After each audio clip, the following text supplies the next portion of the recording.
December থেকে আসছে নতুন ৩ ধারাবাহিক। কন্যাদান প্রতিদিন রাত 8:30টায়, হারানো সুর প্রতিদিন রাত 9টায়, সরস্বতী প্রেম প্রতিদিন রাত 9:30টায়। আমি চেয়েছিলাম তাই হচ্ছে, তুমি তো চাওনি। তাহলে সব মানুষ একসঙ্গে একই জিনিস চাইতে পারে না। আমার চাওয়া না চাওয়ার মধ্যে তো কোনো সম্পর্ক নেই। তুমি চেয়েছো, আই হ্যাভ গিভেন ইট। সেটা কি এনাফ নয়? তার মানে ঋষি, এই বাচ্চার প্রতি তোমার কোনো মায়া মমতা নেই?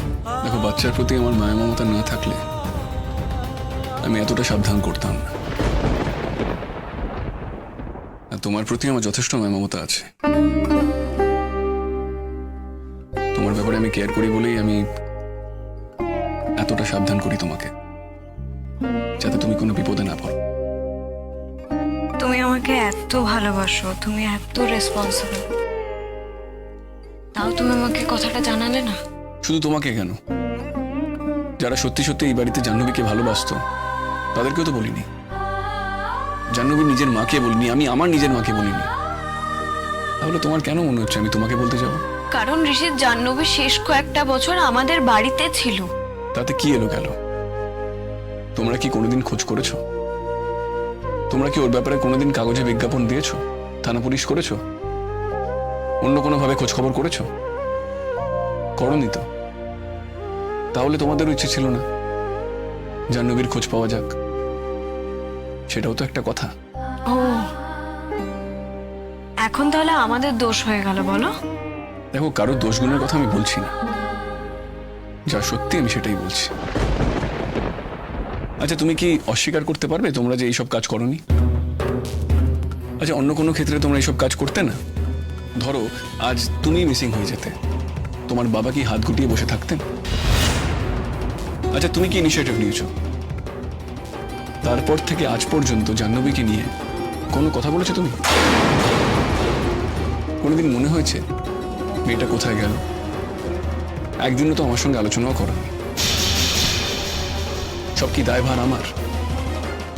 শুধু আমার কথাগুলি বিবেচনা করা হয়, আমাকেই ধরা হয়, তোমাদের আচরণগুলো তো দেখা হয় না। তাহলে তো দেখা যাচ্ছে আমরাই সব থেকে খারাপ মানুষ। দেখো, খারাপ ভালো কোনো কথা নয়। অ্যাকচুয়ালি তোমরা ইনসিকিউর। তোমরা ভেবেছিলে জাহ্নবীর খোঁজ নিলে আর জাহ্নবীর খোঁজ পাওয়া গেলে জাহ্নবী আমার ঘাড়ে এসে পড়বে আর তোমার আর আমার সম্পর্কে চিৎ ধরবে। সেটা আমি কি ভুল ভেবেছিলাম ঋষি?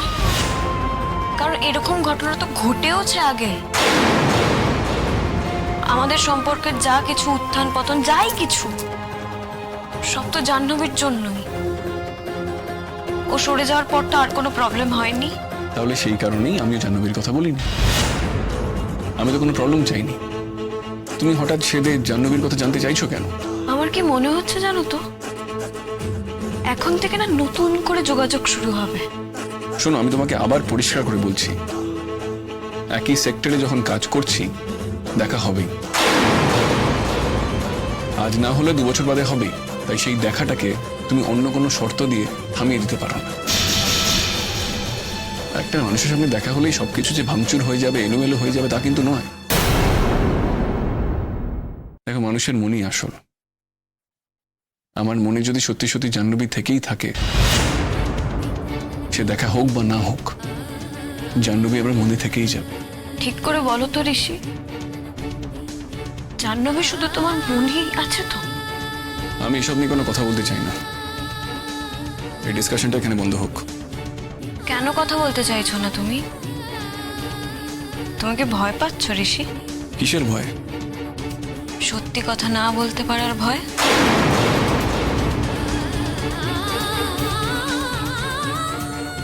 দেখো, তুমি কিন্তু একটা সামান্য ব্যাপার নিয়ে তিলকে তাল করছো, আমার ভালো লাগছে না।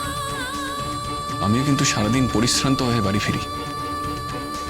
দেখেছো ঋষি, এতদিন পর্যন্ত কিন্তু আমাদের মধ্যে কোনো কথা কাটাকাটি হয়নি। আজকেই জাহ্নবীর প্রথম খোঁজ পাওয়া গেছে, আর আজকে তোমার সঙ্গে আমার কথা কাটাকাটি হচ্ছে।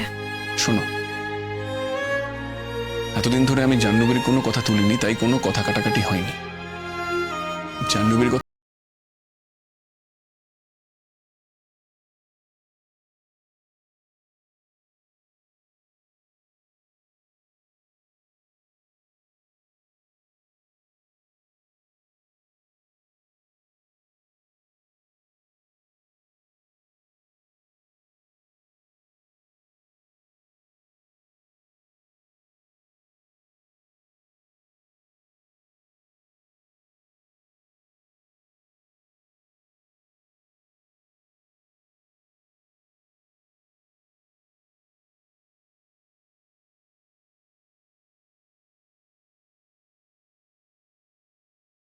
তুমি বলে দিচ্ছ তুমি কিছু করতে পারবে না। আমি বলছি আমি কিছু করতে পারবো না, না তুমি সেই অবস্থাটাকে তৈরি করছো। এই সময় কিন্তু তোমার বাবা মা তোমাকে নিয়ে যেতে চেয়েছিলেন, আমি কিন্তু তোমাকে টেক কেয়ার করবো বলে আমি যেতে দিইনি। তুমি সেই কথাগুলো একবারও মনে করে দেখছো না?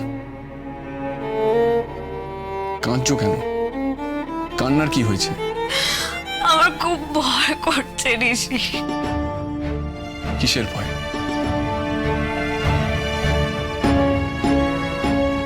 তোমাকে হারিয়ে ফেলার ভয়। বোকার মতন কথা বলো না। তুমি আমার বাচ্চার মা হতে যাচ্ছ, এসব কথা জাস্ট মানা যায় না।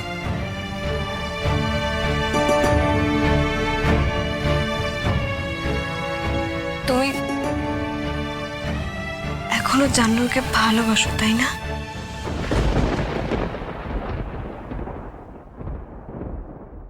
বাসি বাসি বাসি।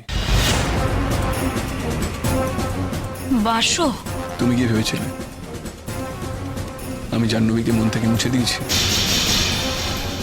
জাহ্নবীর তো কোনো অপরাধ ছিল না, আমি ওকে মন থেকে মুছে দিতে যাব কেন? ভালোবাসা যখন কারোর প্রতি একবার তৈরি হয় সেই ভালোবাসা থাকে, এটা আমি তোমাকে বিয়ের আগে বলেছিলাম। এখন এসব নিয়ে তর্ক করে লাভ কি? জাহ্নবীর জন্য আমার মনের একটা অংশ আজও আছে। আচ্ছা তুমি তো বলেছিলে তাদের তোমার কিছু এসে যায় না। আচ্ছা আমি কি তোমার প্রতি কর্তব্যে ত্রুটি করেছি? আমি কি তোমাকে ভালোবাসি না? জানি না, আমার সন্দেহ হয়। কিসের সন্দেহ হয়? আমি কি তোমার প্রতি কোনো কর্তব্য করি না? না ঋষি, তুমি তো 100 ভাগের জায়গায় 200 ভাগ কর্তব্য পালন করো। হয়তো ভালোবাসা নেই বলে এতটা কর্তব্য পালন করো। ভালোবাসা নেই? মাঝে মাঝে আমার মনে হয় জানো তো, আমার আর তোমার মধ্যে না শুধু এই কর্তব্যটাই আছে, আর কিচ্ছু নেই, কিচ্ছু নেই। আচ্ছা তোমার যদি এটা মনে হয়, আমি তোমার মন থেকে এই ধারণা সরাতে পারবো না। কিন্তু অলি আমি তোমাকে বলছি এরকম মনে হওয়ার কোনো কারণ নেই। I love you. এতদিন একসঙ্গে থাকতে থাকতে আমি তোমাকেও ভালোবেসে ফেলেছি। ও, আমার বেলায় তাহলে একটা ও যোগ হচ্ছে, মানে তো একটা কনসিডারেশন। ও গড, তোমার সঙ্গে দেখছি কোনো কথা বলা যাবে না। দেখলে, তুমি আজকেই হঠাৎ আবিষ্কার করলে যে আমার সঙ্গে কথা বলাই যায় না। কই আগে তো কোনোদিন মনে হয়নি এটা। এই শোনো, তুমি কি চাইছো বলো তো? আমি চুপ করে থাকবো? ফাইন, আমি চুপ করে আছি। তুমি আমাকে প্রভোক করবে আর আমি কিছু করতে পারবো না, কিছু বলতে পারবো না। ঠিক আছে, আমি কোনো ঝামেলায় যাবো না। আই নিড পিস, শান্তি চাই আমি। জাহ্নবীর মা পৌঁছেছে কিনা খবর নিয়েছো? দেখো, জাহ্নবীর মা তো শুধু আমার সঙ্গে থাকতেন না, এই বাড়ি সবার সঙ্গে থাকতেন। তুমিও তো এতদিন ধরে এই মানুষটার সঙ্গে ঘর করেছো, তুমি কেন খোঁজ নাওনি যে উনি ঠিক মতো পৌঁছেছেন কিনা? খোঁজ নিতে পারতে। আমি তো ওনাকে একটা মোবাইল ফোন কিনে দিয়েছিলাম। ওনার সবসময় মনে হতো কোনো না কোনো দিন ওনার মেয়ে ফোন করবে, অন্য কেউ ফোন ধরলে উনি কথা বলবেন না, তাই ওনাকে আমি একটা মোবাইল ফোন কিনে দিয়েছি। সো জাহ্নবীর মায়ের মোবাইল ফোন আছে। তুমি কেন ফোন করোনি? না ঋষি, আমি কেন ফোন করতে যাব বলো তো? আচ্ছা তোমার যদি মনে হয় তোমার ফোন করার প্রয়োজন নেই, তাহলে তুমি খবরটা জানতে চাইছো কেন? আচ্ছা বাবা, ঘাট হয়েছে আমার। ঘাট হওয়ার কথা নয়, তুমি রেশনালি বিচার করো। তুমি যেই কথাটা বলছো তার পিছনে তার লজিক থাকতে হবে। তুমি কেন জিজ্ঞাসা করছো না ঋষি? তুমি জিজ্ঞাসা করো। আমার জিজ্ঞেস করার প্রয়োজন নেই। উনি যদি সঠিকভাবে না পৌঁছাতেন, জাহ্নবী নিজেই ফোন করে খবর নিতেন। আর এই বাড়িতে অনেক লোক আছে, প্রয়োজন হলে ফোন করবে। আমি ফোন করতে চাই না। সে তো তুমি আমাকে শান্তিতে রাখার জন্য ফোন করছো না, কিন্তু মনে মনে তো তোমার ইচ্ছে ওকে ফোন করার। বলি, মনের কথা কি কেউ বলতে পারে? তোমার মনে কি আছে আমি জানি না, আর আমার মনে কি আছে তুমি জানো না। আমরা যে অনুমান করি, সুতরাং মনের কথাগুলো থাক না। মনের ভেতর কার কি চলছে সেটা বরং উভয়ের কাছে অজানা থেকে যাক। যেটুকু আমরা জানতে পারি সেটুকুতেই আমাদের সুখে থাকা উচিত। আমি অনেকক্ষণ বাড়িতে এসেছি, ফ্রেশ হইনি, ফ্রেশ হয়ে আসছি। আর শোনো, তুমি যা করেছো আজকে অন্যায় করেছো। ডেলিভারি হওয়ার আগে বাড়ি থেকে বেরোবে না, গাড়িতে ট্রাভেলই করবে না। মনে থাকে জানো, ওকে? ঋষি, তুমি সত্যি আমাকে ভালোবাসো?